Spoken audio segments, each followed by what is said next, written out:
Sampai akhirnya datang Sayyidina Al-Husain. Kata Sayyidina Al-Husain, datanglah. Bilal datang. Datang Bilal dari Damaskus ke kota Madinah, dan dia azan. Azannya tidak selesai. Kenapa tidak selesai? Karena dia merasakan kalau dia azan bahwa nanti yang jadi imam Rasulullah. Dan ternyata perasaan itu sama bagi orang Madinah. Orang Madinah mendengar suara itu dulu lama sekali, dulu 3-5 tahun yang lalu. Dan kalau sudah suara itu terdengar, pasti nanti imamnya adalah Rasulullah. Ramai mereka datang, luar biasa ini azan, kata mereka. Karena kalau sudah azan ini yang pasti nanti imamnya.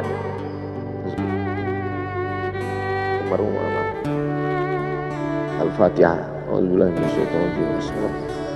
Alhamdulillah rabbil alamin arrahmanir rahim maliki yaumiddin iyyaka na'budu wa iyyaka nasta'in ihdinas siratal mustaqim siratal ladzina an'amta 'alaihim ghairil maghdubi 'alaihim waladdallin amin. Allahumma ighfir lahu warhamhu wa'afihi wa'fu anhu wa akrim nuzulahu wa wasi' madkhalahu waghsilhu bil ma'i wal thalji wal barad wa naqqihi minal khataaya kama yunqqa ath-thawbul abyadu minad danas wa abdilhu daran khairan min darihi wa ahlan khairan min ahlihi wa qihi min fitnatil qabri wa 'adzabil nar. اللهم لا تحرمنا أجره ولا تفتنا بعده واغفر لنا وله ولإخواننا الذين سبقونا بالإيمان ولا تجعل في قلوبنا غلا للذين آمنوا ربنا إنك رؤوف رحيم. اللهم اجعل أهله وتلامذته وطلابه من الصابرين الذين إذا أصابتهم مصيبة قالوا إنا لله وإنا إليه راجعون. اللهم اجعل أبناءه وبناته من الصالحين والصالحات واحفظهم من كل سوء وشر. اللهم اجعل هذا المعهد الذكر معهدا عظيما مباركا تخرج منه الطلاب والطالبات من المجاهدين والمجاهدات في سبيلك بأموالهم وأنفسهم. اللهم احفظهم من الظلمات، اللهم أخرجهم من الظلمات إلى النور. اللهم وفقنا لما تحبه وترضاه. اللهم اجعل أبناءنا وبناتنا من حفاظ القرآن والحافظات. اللهم اجعل قبره روضة من رياض الجنان، لا تجعل قبره حفرة من حفر النيران. وصلى الله على سيدنا ومولانا شفيعنا وذخرنا محمد وعلى آله وصحبه وسلم والحمد لله رب العالمين. Kalau sayang dengan almarhum, hidupkan majelisnya, ramaikan, bangkitkan semangat, tunjukkan kepada Allah Subhanahu wa taala bahwa kita cinta. Sab'atun yudhilluhumullah, 7 orang yang dapat naungan yauma la illa dhilluh, hari itu tak ada naungan kecuali naungan Allah. Rajulani, 2 orang, tahabba fillah, berkasih sayang karena Allah, ijtama'a alaihi, bersama karena Allah, wa tafarraqa alaihi. Saya berharap saya dengan almarhum, saya dengan Abah Raud, saya dengan para sahabat termasuk yang mendapatkan naungan ini. Saya dengan almarhum tak ada hubungan kepentingan, kami tak ada hubungan politik, kami tak ada hubungan ekonomi. Kami murni karena la ilaha illallah Muhammadur Rasulullah. Alaiha nahya, dengan itu kami hidup. Wa alaiha namutu, dengan itu kami mati. Wa biha nub'atsu insyaallah, dengan itu juga nanti kita akan dibangkitkan. Sayang dengan Nabi, hidupkan masjid-masjid. Sayang dengan ulama, hidupkan majelis-majelisnya. Jaga peninggalan-peninggalannya. Lanjutkan perjuangannya. Itu bukti sayang. Sayang bukan di tepi bibir, sayang bukan basa-basi. Oleh sebab itu kita akan dituntut di hadapan Allah tentang nikmat besar ini. Mudah-mudahan kita lulus ujian dunia, ujian akhirat. Amin ya rabbal alamin. Terima kasih segala perhatian. Mohon maaf segala kesilapan dan kekhilafan. Jangan lupa salat sunat isyraq 2 rakaat. Terima kasih. Wassalamualaikum warahmatullahi wabarakatuh.